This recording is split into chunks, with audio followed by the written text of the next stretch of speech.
Kerja asli impor ekspor, datang ke sini untuk impor ekspor. Tapi saya kena tipu, jualan bantal, jualan dompet kulit yang obral 25.000. Salah satu customer bilang, kamu belajar gosok batu aja. Sampai jual batu saya satu biji 400 juta. Good Friends ini baru namanya tujar.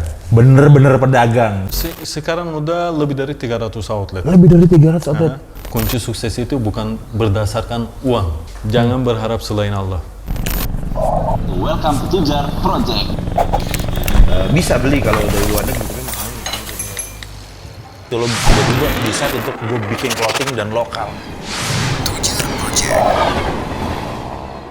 Bismillah. Assalamualaikum warahmatullahi wabarakatuh. Welcome to Tujar Project. I'm your host Fikire.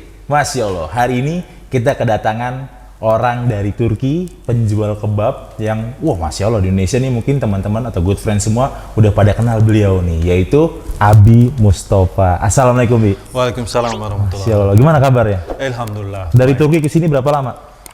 12 tahun. 12 tahun, 12 tahun. Udah 12 tahun di Indonesia, Bi ya? Iya, kalau pakai pesawat sekarang ke sono 12 jam. 12 jam. Jauh banget bedanya itu ya, Masya Allah. Dulu pertama ke Indonesia langsung jual kebab, Bi. Enggak, saya kerja asli impor ekspor, datang ke sini untuk impor ekspor awalnya barang. ekspor Iya. impor. Tapi saya kena tipu, kerjaan mungkin kurang berkah atau apa, ada cobaan gitu, ekonomi saya udah habis, saya akhirnya jualan di Monas. Jual apa tuh, Bi? Baju Monas. Baju Monas, gambar Monas? Iya. Masya Allah. Pakai kantong plastik. Setiap hari pagi orang wisata, bis-bis wisata datang kan, keliling pakai kantong plastik ya kan, hitam. Nah, saya jualan pakai itu dan bukan modal saya, ada teman jemaah, dia bilang udah kamu jualan ini aja, setor ke saya. Masya Allah. Saya dagang sehari, kasih dia 100-150 ribu gitu, datang Pol PP, kabur gitu kondisinya. Habis itu jualan itu saya dapat modal sendiri dari uang itu, jualan aksesoris India. Aksesoris India itu apa tuh, Bi? Gelang, cincin. kalung-kalung gitu. Mereka kan lihat saya kayak orang India kan. Iya. Mereka mikir, oh India nih, jualan aksesoris juga. Tapi dulu itu dari pas kampung. jualan kaos di Monas, itu banyak yang ini enggak? Saya ramai waktu itu juga. Karena orang Turki datang jualan. Iya, Masya Allah. pengaruh juga. Dan saya waktu itu jualan 2 kanton, saya punya modal 300 ribu, beli aksesoris India, satu koran bagi 2. Bagi 2. Nah, satu koran itu di atasnya saya taruh gelang, cincin. Ibu-ibu beli kaos, beli itu juga. Sehari habis semua. Banyak yang foto nggak, Bi? Ada juga. Oh iya? Banyak. Ada Masya banyak. Allah. Nah, jualan aksesoris India. Habis itu aksesoris India agak turun. Saya jualan bantal. Sempet jualan bantal? Bantal di Monas juga. Jualan bantal. Jualan dompet kulit yang obral 25.000. Itu punya lapak sendiri atau muter-muter? Di Monas ya, di dalam Monas ya, yang dari pintu Indosat masuk arah Monas, ya kan? Itu pinggir jalan kan, biasa setiap malam ada kaki lima banyak. Nah di situ Tahun saya berapa tuh, Bi? Tahun berapa tuh? udah 10 tahun lalu. 2010 ya? Iya. 2011 2010 2 ya? tahunan saya dagang di situ. 2 tahun dan habis itu saya jualan batu cincin. Pas lagi booming. Iya. Nah, waktu itu teman modalin beli batu cincin dari Jatinegara, saya jual itu, saya ngobrol sama customer biasa bagus, duduk, ngobrol, kopi dulu, teh dulu gitu. Salah satu customer bilang, kamu belajar gosok batu aja. Saya belajar gosok batu sendiri, belajar gosok batu, akhirnya saya dapat duit, saya di pinggir jalan, ada teman yang kulit, jok motor, ya, jok motor kulit ya. ganti covernya itu jok motor, dia usaha gitu di Mangga Besar. Dia bilang, udah kamu dagang di depan saya aja. Saya bikin gerinda duduk, bikin meja kecil, duduk begini. Gosok batu. Alhamdulillah ramai. Sampai jual batu saya satu biji 400 juta. Satu biji? Iya, bacaan tapi kiloan gitu. Masya Allah. 1,8 kilo kalau nggak salah. 400 juta. Lumayan lah ekonomi gitu. Tapi waktu itu saya salahnya, saya punya 2 motor dan 3 mobil. Dan semuanya pakai kredit. Nggak berkah. Nggak berkah. Itu batu turun, saya cicilannya nggak bisa bayar, leasing tarik semuanya. Saya nol lagi. Habis itu saya punya modal berapa? 500 ribuan gitu. Saya mulai usaha kebab. Baru mulai kebab itu, Bi? 500 ribu? Dan itu pun teman, jadi teman 10 tahun lalu dia pernah dagang kebab, dan sekarang nggak dagang, udah 10 tahun. Gerobaknya diem di depan rumah, dia bilang udah kamu ambil aja, nanti bayar nanti gak apa-apa.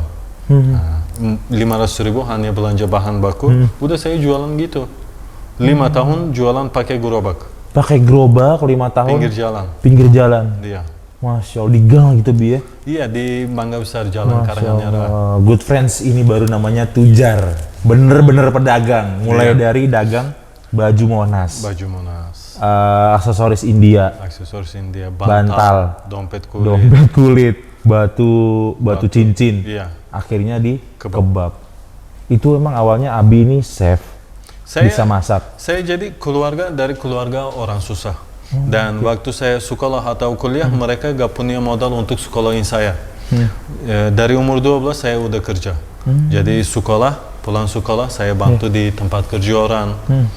Dan pertama saya kerja di tukang kayu. Bantu pegangin kayu waktu dia potong gitu. Dan udah umur 14-15 saya kerja di kafe. Antarin makanan ke meja.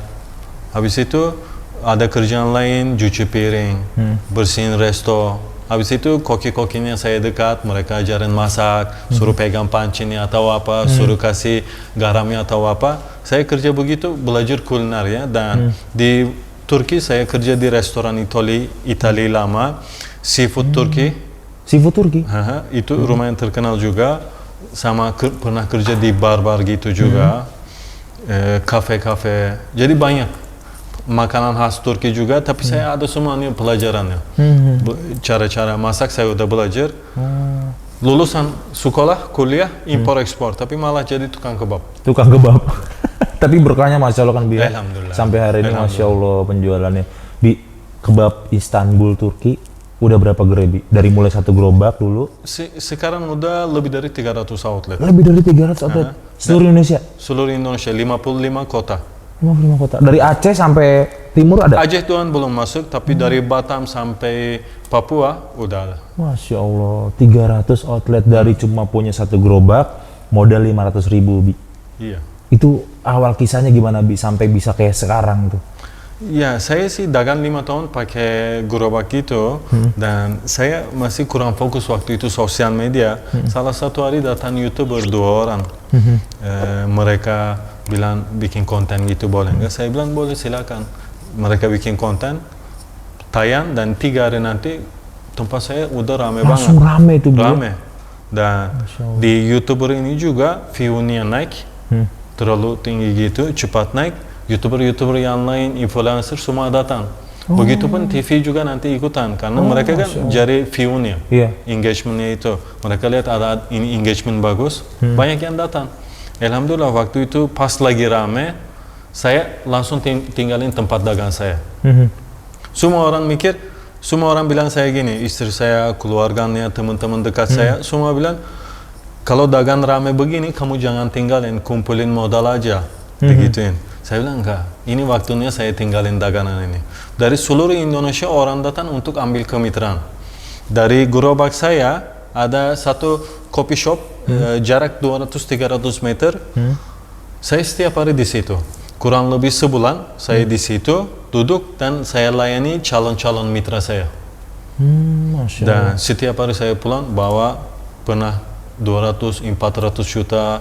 400 juta, Iya. Pakai kantong gitu. Masya Saya pakai Allah. kantong kresek pulang jam 2 malam santai-santai di jalan. Di plastik Bi? Iya, pakai semua plastik. duitnya taruh di situ? Iya, karena orang kampung datang dia bilang saya nggak tahu transfer gitu, bawa mereka cash. Nah, gitu. Dan waktu itu kalau saya ikut orang sarannya, mungkin outlet saya yang gerobak itu bisa sehari omset mungkin sekarang ya. Saya masih tahan bisa omset 20-30 juta, tapi saya hanya buka di situ doang. Saya nggak dengar omongan siapa, saya tinggalin dan saya kembangin usaha. Saya fokus kembangin usaha. Alhamdulillah ratusan outlet di seluruh Indonesia. Punya saya sendiri 2 ruko. Alhamdulillah. Ya, Masya Allah. rumah yang kembang. Dulu Bi, pertama kali di gerobak, omsetnya berapa tuh Bi? Awal buka saya omset 350.000 Per hari? per hari. Dan setelah 2 bulan, saya sebulan itu rugi. Bahan bakunya saya isi terlalu banyak gitu. Uang masuk tapi keluar bahan baku Lebih duitnya banyak, sama. Jadi saya sebulan pelajari. takarannya. Setelah itu saya bulan kedua, bulan ketiga omset udah 1 juta setiap hari dan sampai 5 tahun dagang sampai viral 1 juta omsetnya setiap hari. 1 juta setiap hari. Sekarang per hari berapa Bi omsetnya Bi? Per hari nggak tahu deh, tapi ya Per bulan? Per bulan bisa 250 juta. 250 juta per Bisa. bulan. Dari outlet saya sendiri ya, Dari outlet. bukan mitra-mitra. Iya, Masya Allah. Dari kemitraan tadi pernah bawa duit 400 juta, good friends. Terus dari outlet sendiri cuma 2, Iya. bawa 250 juta Iya. omset per bulan. Per bulan. Masya Allah. Alhamdulillah, lumayan lah. Masya Allah. Dari mulai kecil Bi ya benar-benar ditata, kemudian jadi besar. Jadi nih Bi, kebab ini tanpa investor. Saya nggak pakai investor. Pure. Kadang orang nggak percaya dia, tapi saya bilang saya emang nggak pakai investor dan saya nggak mau pakai investor. Orang sering bilang saya, sebelum viral aja ada teman dekat saya bilang ke dia, kalau sampai akhir tahun usaha ini kalau gak gede, saya di lampu merah mau dagang air putih, saya gituin. Dagang air putih Bi? Saya bilang gitu, kalau usaha ini gak besar sampai akhir tahun, saya mau dagang air putih di lampu merah. Karena saya yakin Kudratullah datang. Iya. Saya setiap hari doa, saya zikir, sholat doa, sholat tahajud gitu, dan Allah kasih jawaban dianya di hati saya, dan saya yakin ini akhir tahun bakal besar. Saya mau gitu. Istri saya pun bilang jangan terlalu besar tujuannya, yang cukup ya aja. Orangnya emang lembut dan dia bilang seadanya aja gitu. Saya bilang enggak, ini akhir tahun beda nih. Saya udah rasain. Iya, iya. Tiba-tiba akhir tahun jedar, bulan Desember. Udah langsung besar. Masya Allah, Allah benar-benar. tapi kasih jalan ya, dan saya dari dulu emang semenjak terakhir saya pakai leasing waktu jualan batu mulia, saya waktu itu belajar jangan berharap selain Allah. Kalau saya berharap selain Allah, saya pasti jadi bergantungan sama orang itu. Betul. Karena itu saya saat ini pun saya selalu doa, ya Allah jangan sampai saya berharap selain Kamu. Saya harus berharap hanya Allah di usaha ini, kondisi apapun. Karena usaha semakin besar, anginnya, Anginnya badainya semakin lebih kencang, kencang. Bi, ya. Kondisi sekarang, pasti orang mikir ya pakai investor segagal. Saya bilang enggak. Kalau mau investor, investor saya itu Allah. Dia yang cipta uang. Masya Allah. Dan dia kasih ya. saya tanpa hutang. Saya nggak perlu buka tangan ke orang lain. Saya harus berharap sama Allah, karena usaha ini besar, bikin besar pun dia, bukan saya. Tanpa izin dia gak bakal bisa. Allah. Itu hakikatnya. Benar, Kalau benar. syariahnya mungkin perjuangan saya. Betul, betul. Rambut, jenggot udah putih. Dari kecil saya kerja. Iya. Seperti itu. Nah, saat ini pun kalau datang investor bawa duit triliun pun, kalau bukan dari Allah, saya maaf bodoh amat. Iya, iya. Saya gak mau. Karena saya yakin kalau saya berusaha minta sama Allah, dia kasih. Betul. Subhanallah, keren Bi. Jadi bener Bi ya, investor kita tuh harusnya Allah ya. Iya. Yang jelas ngasih ke kita, yang udah pasti ngasihnya ya Bi ya. Saya pernah, ibu bapak saya sendiri pun pernah kirim uang waktu saya susah di Indonesia, kirim duit 2 juta, 3 juta. Saya sama sekali gak terasa uang itu. Menurut saya agak kurang berkah gitu. Saya udah dewasa, tapi saya masih terima uang dari orang tua. Akhirnya saya bilang, udah kalian jangan kasih duit lagi ke saya. Sesusah gimana pun, saya gak mau. Ya, kita harus mau usaha apapun, yang pertama kita harus minta izin sama Allah, berharap sama Dia, dan kita berusaha. Itu yang kuncinya. Karena saat ini kan bukan hanya di Indonesia, seluruh dunia mereka pakai investor triliunan, milion dolar. Usaha kalau gagal pun tetap gagal. Kalau kunci kesuksesan itu kalau dari uang, orang miskin gak bakal bisa sukses. Tapi salah satu saya dari orang miskin, alhamdulillah sukses. Berarti kunci sukses itu bukan berdasarkan uang. Uang. Tuh. Ketakwaan kita terhadap Allah ya Bi ya. Dan perjuangan. Dan perjuangan, Jangan sampai yakin sama Allah, tapi gak ada perjuangan. Gak ada ikhtiarnya. Kalau yakinannya kayak Nabi Ibrahim mah bisa. Ya, tapi ya kalau gak seperti dia mah, jangan coba-coba. Good friends, ini dia pentingnya kita kembali kepada Allah, kemudian diikuti dengan ikhtiar kita yang mendukung peribadahan kita juga. Bi, aus nggak? Boleh. Kita butuh kopi nih kayaknya. Jadi di ruang tamu hibu nih selalu ada kopi nih, Bi. Masya Allah. Saya pecinta kopi. Oh ya? Kopi Indonesia kan terkenal. Di Turki kan juga kopi Turki ini. Kopi Bi. Turki tapi saya agak kurang saya agak kurang suka. Orang Indonesia suka tapi saya agak kurang. Gelasnya agak kecil. Kecil ya. Gak kayak kopi Indonesia lah. Saya Banyak. kopi Turki mungkin minum setahun 2 kali 3 kali. Oh gitu Bi. Tapi ya kopi Indonesia sehari 2 kali. Sehari 2 kali ya. Nih bisa satu lagi Bi, mungkin dalam hidup ini kan pasti ada sisi turning point Bi, di mana kita tuh pasti ada titik rendah banget, lagi titik nol banget Bi. Pernah nggak Abi Mustafa nih ngalamin satu fase di mana kayaknya udah putus asa deh? Saya pertama di nangis. Indonesia, pertama di Indonesia kurang lebih 3 tahun saya putus asa. Dan sesusah payahnya saya makan sebulan, saya dapat duit gitu dari penjualan, saya beli 1 kardus Indomie, pagi, sore, malam saya makan Indomie. Bermacam-macam saya masaknya. Itu yang masih bagusnya. Dan saya pernah hanya punya duit 1.000 rupiah. Waktu lapar punya duit 1.000 rupiah, saya beli permen di warung-warung 3 piece. 1.000 rupiah 3 piece. Untuk tahan lapar dan kadar gula saya tetap naik. Oh, Saya makan permen di makan permen itu berapa hari biar kadar gulanya tinggi terus, gak makan. Dan pernah haus, karena saya keliling gitu kemana-mana, pernah haus, gak ada duit untuk beli, saya ke masjid minum air wudhu. Minum air wudhu Bi. Ya, Masya Allah. gitu. Masya Allah. Itu yang Perjuangan titik dia. rendahnya, kalau bilang ya, paling rendah-rendahnya saya udah coba semua, udah rasain. Tapi setelah itu Allah angkat semua Bi. Ya. Allah angkat, sekarang udah jauh berbeda Bi. Masya Allah, Alhamdulillah. Alhamdulillah. Nah, Bi, bedanya antara kebab-kebab yang beredar sekarang di Indonesia nih sama Istanbul kebab Turki, itu bedanya apa tuh, Bi? Kalau saya kebabnya itu rempah-rempahnya dari Turki. Langsung? Dari Turki ya. Oh, Dan ayamnya saya marinasi pakai yogurt, sapinya saya marinasi pakai susu. Itu benar-benar berarti organik dan gak pakai sama sekali pengawet. Bahan baku setiap hari fresh, wajib. Dan kulit kebabnya pun kita biasa kan kulitnya yang udah jadi. Yeah. Tapi saya bikin kulit kebabnya langsung di depan customer. Pakai adonan, Bi ya? Dari adonan bulat kayak bapau, Iya, iya. Nah, kita bikin di depan dia, biar dia lihat. Dan waktu matangin kulitnya pun sama sekali gak pakai minyak apapun. Masya Allah. Langsung di wajan matangin seperti itu. Jadi nggak ada minyak, Bi ya? Nggak ada. Pure hanya dibakar aja gitu ya? Kebab sama sekali gak ada bahan baku yang minyak.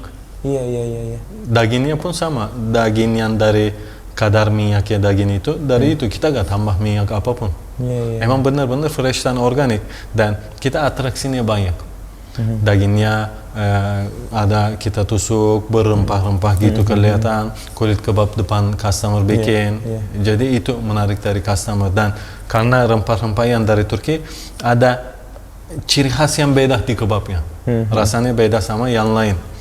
Dan ya seperti itu sih bedahan kita sama kebab yang lain. Tapi yang kebab lain juga saya coba. Saya coba, saya makan sekarang pun kalau beli ya saya makan. Saya pernah bikin konten, coba makanan kebab yang lain sering. Itu ada di vlognya Abi Mustafa ya? Iya. Nah, Good Friends harus tonton nih. Ya, apa namanya, Bi? Di YouTube channel Bi? Abi Mustafa. Abi Mustafa, YouTube channel Abi Mustafa. Iya. Jadi Bi, di Indonesia ini nikah sama orang Indonesia Bi? Iya, orang Solo. Solo. Wah, gimana cara dapetnya Bi? Saya taaruf, Pak. Taaruf saya. Oh taruh. Taaruf. Ada yang kenalin Bi atau gimana? Saya waktu dagang di kebab, setiap hari kan saya belanja di pasar. Belanja, salah satu hari waktu belanja ada satu ibu-ibu tanya-tanya kamu orang mana, dagang di mana gitu-gitu. Saya jelasin. Habis itu kan saya habis belanja saya pulang. Ibu itu ternyata nomornya titip ke pedagang itu. Pedagang itu juga kenal saya. Dia bilang kalau dia mau taruh anak saya kasih nomornya. Besok saya belanja di situ, yang punya toko bilang kemarin ibu itu titip nomor HP. Kalau mau taruh anaknya dia, saya senang langsung telepon aja. Oh, siapa? Saya gak pernah jalan berdua, gak pernah kemana-mana, selalu ketemu di rumahnya dia. Dan baru seminggu saya istikhara. Saya minta arahan sama Allah. Salah satu hari saya mimpi. Di dalam seminggu itu saya mimpi, jelas banget Allah kasih jalannya. Benar-benar ini istri saya. Besok pagi saya bangun, saya telepon keluarganya, saya bilang, tolong nanti malam saya mau datang, mau ngobrol. Saya datang, keluarga semua kumpul. Saya bilang, kalau yakin sama saya, untuk nikahin anaknya, bulan ini nikahin aja. Saya gak mau lama-lama. Karena saya udah percaya. Masih. Itu Allah udah kasih punya duit, jalan. Bi? Hah? Udah punya duit? Gak punya apa-apa. Nggak punya Waktu apa-apa? nikah pun cincin tunangannya aja waktu beli duitnya kurang. Duitnya kurang, Bi. Ya. Utang dong ya, Bi. Itu saya sampai sekarang nggak lupa. Ajak mereka beli cincin di pasar sayur. Pasar sayur kan toko-toko Iya. Cina banyak ya kan. Nah, kita pergi beli cincin situ. Saya unjuk istri, mau ini gak saya unjuk kasih bagus-bagus. Dia pilih yang paling kecilnya, paling Paling murah polosnya, gitu ya? paling murahnya. Harganya 2,5 juta Pak. Saya bawa duit 1,5 juta. Allah, Akbar. Kurang 1,5 itu juta, ya. saya keluarin duit 1,5 juta, saya bilang, Pak, saya bawa duitnya kurang, ada di rumah, nanti saya bawain, saya gituin, ngomong bohong. Saya pergi, antarin mereka pulang gitu ke rumah, habis itu saya telepon teman, Tat, tolong kasih duit 1 juta dong minjem. Dia bilang, kenapa? Mau beli cincin tunangan, duitnya kurang. Dia kasih, saya bilang seminggu nanti saya balikin ya. Alhamdulillah saya udah balikin juga, beli cincin tunangannya gitu. Acara nikahnya juga sama sekali gak ada acara. Di KUA aja, Bi ya? Bukan, saya KUA itu setelah nikah. Saya awalnya acara nikahnya ini sama keluarga, panggil Sama ustadz, keluarga ya. nikah Islam gitu, udah. Iya. Dan waktu itu hanya siapin untuk tamu-tamu nasi uduk gitu doang. Udah nikah. Masya Allah. Wah, Masya Allah. Makasih ya. Alhamdulillah. Syukron. Nah, Bi, Yep. silakan dulu dicoba, Bi. Terima kasih. Ya jadi waktu nikah juga saya gak punya apa-apa. Nggak punya apa-apa, Alhamdulillah keluarganya paham agama. Mereka bilang yang penting anak saya bahagia. Waktu rumah juga rumahnya saya hanya beli 1 biji karpet harganya 350.000 rupiah. Karpet, Bi. Karpet tuan. Untuk mau masak apapun gak ada apa-apa peralatan. Punya 1 kulkas rusak. Ya Allah. Alhamdulillah istri terima. Istri terima. Ya gitulah. Iya, Masya Allah. Luar biasa, Bi. Ini kisahnya Abi Mustafa, Masya Allah. Sangat menginspirasi kita semua ya, good friends. Nih, Bi. Sekarang udah besar. Udah punya 300 toko. Kemudian omset juga udah, Masya Allah, udah besar banget. Harapan kedepannya apa sih, Bi? Maksudnya kita kan namanya bisnis nih mungkin, Bi. Teman-teman juga, good friends semua yang pengen usahakan, pasti setiap kali bikin usaha punya scale up-nya, pengen berkembang seperti apa. Kedepannya Kebab Istanbulnya mau jadi seperti apa sih, Bi? Kebab Istanbul ini saya buka PT Mustafa Kuliner Indonesia. Dan Mustafa Kuliner Indonesia ini tujuannya setiap tahun keluarin kemitraan-kemitraan baru untuk UMKM. Jadi kesempatan untuk orang yang punya modal kecil dan buka peluang untuk orang mau kerja. Dan saat ini saya baru keluarin produk barunya Pide Turkish Pizza. Turkish Pizza. Apa yang bikin beda tuh, Bi? Ini namanya sebenarnya produknya Pide. Tapi bentuknya mirip sama pizza, saya bilang Turkish Pizza biar orang ingat gampang. Iya. Seperti itu dan alhamdulillah orang Indonesia suka banget. Harganya 17.000 ukuran sebesar ini. 17.000, Bi? Ya pidanya jadi panjang. Segini 17.000, peminatannya alhamdulillah tinggi dan baru 3 bulan udah 7 outlet di seluruh Indonesia. Dan tujuannya ya pide ini buka jaringan di seluruh Indonesia, habis itu buka kemitraan lagi, dan kalau bisa COVID ini mudah-mudahan cepat selesai, kita buka di seluruh Asia. Seluruh Asia? Karena saat ini ada permintaan dari 12 negara. Mana aja tuh, Bi? Singapura, Malaysia? Singapura, Malaysia, Filipina, Thailand, Taiwan, Korea, Jepang, China, semuanya udah ada yang hubungi. Tapi ya kondisi COVID ini susah banget geraknya. Betul. Ya, mungkin Allah juga belum kasih jalannya. Mudah-mudahan nanti buka di seluruh Asia juga. Amin. Ya gitu. Amin. Insyaallah semoga Allah Kembangin mudahkan. kemitraan dan keluarin produk-produk yang baru. Iya. Seperti itu. Tapi, Bi, masalah COVID kemarin kita kan tahu ya, negara kita sempat drop ya. Sempat lockdown juga, PSBB kan. Itu pengaruh nggak, Bi, sama Istanbul? Penjualan kita pengaruh. Untuk di Istanbul Kebab, gerai-gerai yang di luar Jawa, itu kan atau di Jawa itu peraturan lebih keras daripada Jakarta kemarin. Sama sekali gak boleh jualan segala-gala. Kita ikut peraturannya daerah itu. Ya, dia gak bisa jual, mitra gak bisa jualan, pasti pengaruh. Begitupun di Jakarta, orang takut keluar, omset kita juga sempat turun. Gimana lagi? Tapi kita di Jakarta selalu buka terus. Buka terus ya? Karena kan ya. nggak ditutupin karena jualan makanan. Terkait dengan branding nih, Bi. Kan kalau orang-orang kita tahu nih semuanya, setiap kali lewat gerobak Istanbul Kebab atau di tokonya tuh pasti ada mukanya Abi Mustafa nih. Iya betul. Yang lagi pakai apron ya, pakai peci. Iya. Itu ikonik banget Abi. Itu Abi sendiri yang bikin kayak gitu atau gimana? Kan saat itu Abi fokusnya masak aja kan? Pertama-tama. Enggak, saya fokus semuanya. Akunting juga saya, Oh, Masya Allah. purchasing juga saya, manajer operasional juga saya, Masya Allah. tim content creator juga saya. Saya punya tim, tapi ya mereka jalani yang perintah dari saya. Jadi saya yang kepala semua posisi, semua bagang. Dan saya kan ada tim sosial media, mereka lebih paham Google atau sosial media segala. Mereka bikin analisa apa yang bikin terkenal kita di usaha ini. Mereka cari PT Mustafa Kuliner Indonesia kecil, Istanbul Kebab kecil, Authentic Turkish Kebab kecil, Kebab Turki katanya masih kecil. Mereka dapat Abi Mustafa. Ternyata yang saya paling engagementnya tinggi itu kata Abi Mustafa dan foto saya. Ya, akhirnya sesuai analisa sama tim, akhirnya kita setiap outlet taruh foto saya. Iya, dan itu berhasil loh, Bi. Ya, pakai analisa tapi. Bener-bener Masya Allah. Berhasil, orang semua orang taunya itu tuh kebab orang Turki, itu langsung ngomong gitu, Bi. Iya, banyak customer saya nggak tahu Istanbul Kebab, tahunya Abi Mustafa. Taunya Abi Mustafa malah ya. Seperti itu. Karena banyak. ikonik banget sih bener, Bi. Berikutnya lagi nih, Bi. Kenapa sih milih perempuan Indonesia, Bi? Karena saya tinggal di Indonesia. Gitu.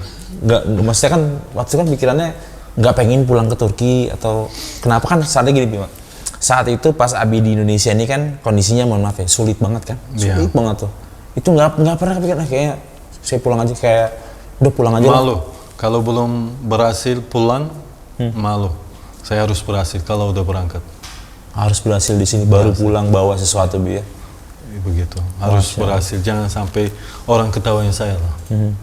Gitu. Kaget nggak tuh, Bi? Culture di Turki kan pasti beda culture-nya. Begitu datang Indonesia beda lagi tuh, Bi. Pertama kali datang ke sini. Iya, tekanan itu luar biasa, Pak. Iya. Main mental itu setiap hari. Makan mentalnya bener. Makan mental luar biasa. Susah, di rumahnya susah, tapi ya gimana lagi. Jadi ya kalau saya langkah apa di situ ada masalah saya mundur, di sini langkah apa ada masalah saya mundur, ya kapan majunya? Betul. Nih, Bi, mungkin Abi bisa ngasih tips ke teman-teman yang mau mulai usaha Good Friends khususnya ya, Bi ya. Karena kan gini, kalau kita lihat kan perjuangan Abi nih, Masya Allah, dari mulai tadi ya jualan keliling itu kan. Iya.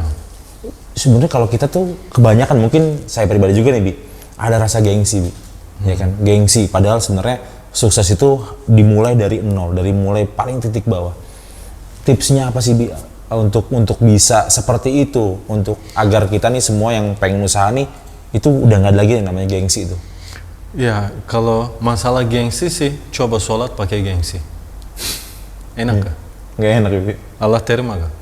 Iya. Ya udah, begitu pun usaha. Pertama gengsi itu buang dulu. Kita gak siapa-siapa.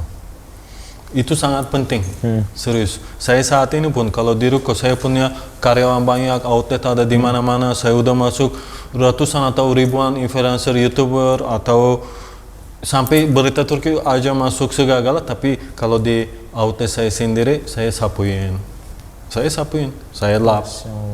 Customer minta apa, saya masih layanin. Kalau pakai gengsi gak bakal bisa. Dan ya, gengsi itu emang bukan untuk kita lah. Nggak boleh gengsi ini. Itu yang pertama. Yang kedua, pilih satu usaha yang sesuai ke modalnya. Karena saya sering lihat di Indonesia atau seluruh dunia, orang kalau mau usaha, dia pasti bergantungan sama modal. Dia bikin tujuan usaha, pilih satu usaha, dan dia bilang, saya nanti sekian tahun nanti udah ada modalnya, saya mau usaha ini. Belum tentu dia hidup. Kematian belum tahu kapan datang. Saya kasih saran, kalau mau usaha tambahan atau usaha pokok gitu, mau usaha, lihat sekarang ada uang berapa atau sanggupan kamu apa, sesuai sama itu. Jangan bikin tujuan-tujuan yang waktu yang jarak panjang, dan jangan usaha harus sempurna. Dari nol dulu.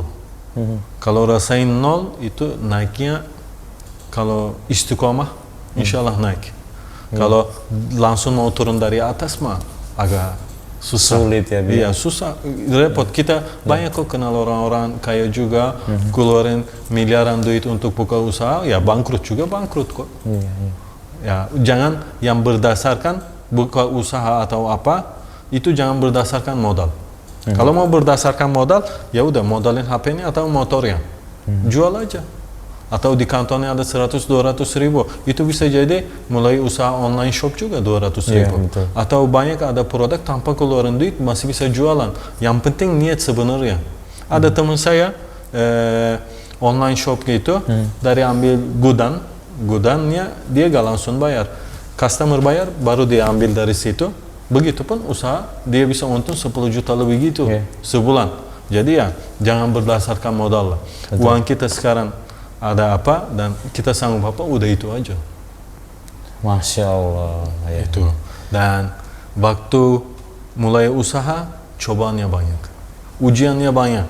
Semakin tekanan tinggi, harus kita lebih keras lagi. Biar kita bisa maju. Kayak pakai kapal, ada tiba-tiba ombak, ya kan? Kalau kamu pelan, berarti kapal nggak bisa jalan ke tujuan. Kalau ada ombak, hantam, ada badai, hantam. Ya mudah-mudahan ada hari yang terang. Benar. Ombak udah gak ada, ya kan? Ya kita harus maju terus berarti. Betul. Ada dikit tekanan, ada dikit masalah dari usaha kita mundur. Ya itu sama aja bohong. Jadi harus kita lihat pahitnya. Karena usaha apapun itu gak bakal ada selalu bagus terus. Benar. Mental lebih ya, mental harus kuat. Begitupun mitra-mitra saya juga, ada yang orang datang terlalu positif mikirnya, saya omong pahitnya. Dia bilang, gak semudah itu. Kamu jualan, ya udah kamu pakai brand saya segagal, tapi kamu harus turun tangan, kamu harus urusin, gak segampang yang kamu paham nih. Ini ujiannya pasti nanti banyak. Ada ratusan outlet ya, saya dari situ juga pengalaman banyak. Datang owner ya, yang mitra kita, ya jangan terlalu positif lah. Kita harus rasain pahit-pahitnya. Seperti itu. Dan jangan berharap sama selain Allah. Itu yang kunci hidup menurut saya. Jangan berharap selain Allah. Segitu penting. Penting usaha banget. ini semua habis pun sama sekali gak masalah. Yang penting kita jangan berharap selain Allah. Saya pernah dengar satu kisah tentang Nabi Ibrahim. Raja Namrud kan mau bakar Nabi Ibrahim, udah lempar ke dalam api, malaikat-malaikat datang mau bantu. Nabi Ibrahim bilang, malaikat minta izin, wahai Ibrahim, tolong kasih izin kita biar selamatin kamu. Nabi Ibrahim bilang, kalian siapa? Dia tolak. Malaikat aja mau bantu, tolak. Kita sekarang gak perlu malaikat mau kasih bantu, kita minta tolong sama orang terus. Sebenarnya kita minta tolong sama Allah aja, dia yang cipta masalah, dan dia yang bisa selesaiin masalah. Bi, berarti kunci kesuksesan itu adalah tadi Bi, ikhtiar, jangan berharap selain Allah, sabar, bikin tujuannya dan harus semangat. Dan harus tetap semangat Bi. Jangan pernah merasa gengsi untuk ngelakuin apapun dari kecil Bi ya. Itu yang paling penting. Makasih banyak Abi Mustafa udah datang ke sini jauh-jauh dari Turki loh. Dari pasar baru. Dari pasar baru ternyata. Oke, good friends semua, semoga kisah ini bisa menginspiratif kalian semua. Semoga teman-teman yang pengen mulai usaha bisa dimulai dari kecil, nggak mesti harus punya modal yang besar, ya Bi ya. Dari kecil pun bisa, ataupun itu dari hal-hal yang mungkin tadi ya, gengsi tadi Bi ya, bisa berjualan keliling. Dengan hal kecil pasti akan menjadi besar, diikuti juga dengan doa, insya Allah pasti akan Allah mudahkan. Terima kasih banyak Abi Mustafa udah datang ke tempat kita di Tujar Project, sesuai dengan namanya, Tujar para pedagang Bi ya, ini para pedagang yang Masya Allah. Mungkin itu saja dari kami, jazakallahu khair. Assalamualaikum warahmatullahi wabarakatuh.